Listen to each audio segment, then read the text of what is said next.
Walaupun kita hari ini Bu sedih dengan banyaknya korban di Gaza, sudah mencapai angka yang mati syahid 11.000 orang di kota Gaza di hari ke-30 berapa sekarang ya?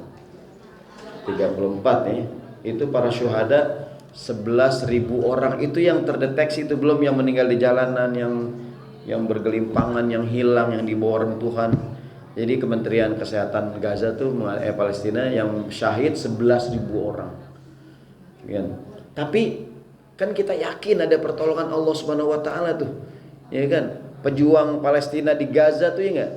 Sampai sekarang masih bisa melakukan perlawanan tuh, kalau pakai hitungan otak manusia Bu, kalah ya. Diserang pakai angkatan udara, angkatan laut, Amerika, Jerman, Inggris. Tentara bayaran turun semua tuh ya. Logikanya nggak mungkin menang Bu, ya nggak tuh. Bertahan sampai sekarang. Bahkan kemarin kata juru bicaranya udah 136 tank yang dihancurkan. Bayangan tuh ya. Kok bisa sih tadi tuh bahwa ada yang namanya pertolongan Allah Subhanahu Wa Taala. Ada ayat di Quran, wala yazaluna yuqatilunakum hatta yaruddukum an dinikum inistata'u. Mereka senantiasa ingin memerangi kamu sampai mereka dapat mengembalikan kamu dari agamamu, seandainya mereka sanggup tuh. Di ayat lain Allah mengatakan, kita baca bareng-bareng, a'udzubillahi minasyaitonirrajim. Bismillahirrahmanirrahim. Innalladzina kafaru yunfiquna amwalahum liyasuddu an sabilillah fasayunfiqunaha thumma takunu alaihim hasran thumma yughlabun walladzina kafaru ila jahannama yuhsyarun. Sesungguhnya orang-orang yang kafir menafkahkan, mengeluarkan harta mereka untuk menghalangi orang dari jalan Allah, dan mereka akan menafkahkan harta itu terus menerus sampai menjadi penyesalan bagi mereka, dan mereka akan dikalahkan, ke dalam neraka jahanam lah orang kafir akan dikumpulkan. Jadi Bu, bagaimana mereka kan sampai hari ini uang yang dikeluarkan oleh Amerika mendukung Israel ngebom Gaza, besar nggak dananya tuh?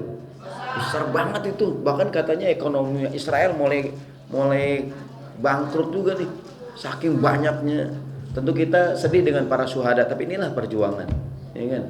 Inilah perjuangan bahwa orang tuh ingin menghalangi dakwah Islam, semakin dihalangi semakin gini. Di zaman Nabi dulu kan musim haji, Nabi Muhammad menggunakan musim haji untuk berdakwah. Sebelum hijrah nih, kan Nabi di Mekah kan, banyak orang kan ke Mekah bikin haji. Setiap ada orang dari luar datang ke Mekah, Nabi sampaikan, aku Nabi Muhammad, aku dapat wahyu gitu. Maka orang kafir di Mekah berpikir, nih kalau dibiarkan berbahaya nih. Nih kalau dibiarkan berbahaya nih, ya enggak? Maka akhirnya apa yang terjadi?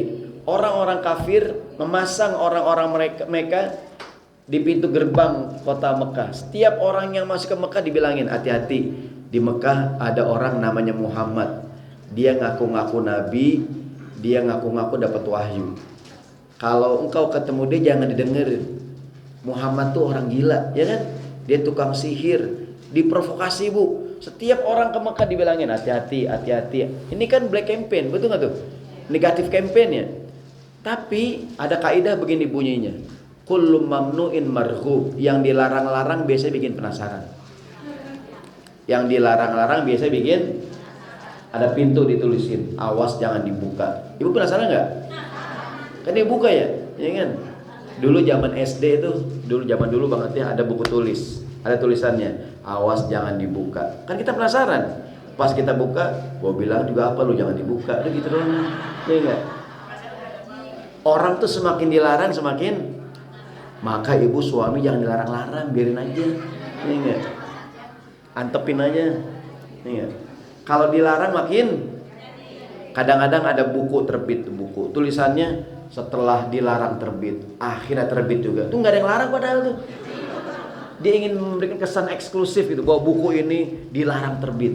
Yang larang bininya takut nggak laku. Ya, Kan di sampulnya tuh. Setelah 5 tahun dilarang, akhirnya buku ini terbit juga. Kan kita nanya, siapa yang larang ya? Mau yang larang bininya kan, udah nggak usah bang, cetak gak ada yang beli bang. Setelah 5 tahun udah bang cetak dah gitu. Tulis setelah 10 tahun dilarang, akhirnya dicetak juga. Kan kesannya eksklusif nggak tuh? Orang pada beli ya, wah buku terlarang nih gitu. Ada film baru keluar, setelah film dilarang beredar, sekarang boleh beredar. Ya kan orang film apaan sih? Film cemen biasa aja ya gitu. Ya kan? Namanya strategi marketing kan, bunyinya kullu mamnu'in marghub, yang dilarang-larang bikin penasaran. Setiap orang ke Mekah, hati-hati, ada orang di Mekah namanya Muhammad, jangan didengerin, jangan ketemu. Kan penasaran orang tuh. Ada beberapa orang sahabat, di antaranya Tufail bin Amr ad-Dausi, seorang sahabat Nabi. Dia termasuk orang yang terprovokasi dengan omongan ini. Tapi dia penasaran, kenapa saya takut ya? Kalau Muhammad omongannya ngaco, kan aku orang pinter, dia anak kepala kabilah nih Tufail. Kalau Muhammad omongannya salah, kan aku bisa ini memilih gitu. Akhirnya dia temuin Muhammad, dia dengar omongan Nabi dan dia Islam gitu tuh. Ya kan? Sama ketika banyak lah di Amerika Serikat setelah 9/11 kan, pengeboman menara kembar tuh kan, banyak orang anti kepada Islam, justru malahan banyak orang tertarik kepada. Bukankah hari ini juga sama? Ibu nonton videonya kan, banyak orang-orang di Amerika, di Eropa, apa sih rahasia keteguhan orang Palestina? Ya kan? Kan mereka cari di Quran tuh, kok bisa teguh begitu dan tidak sedikit yang akhirnya masuk Islam ya? Gitu tuh. Jadi maksudnya orang berusaha beragam cara untuk memadamkan cahaya Islam, tapi justru sebaliknya.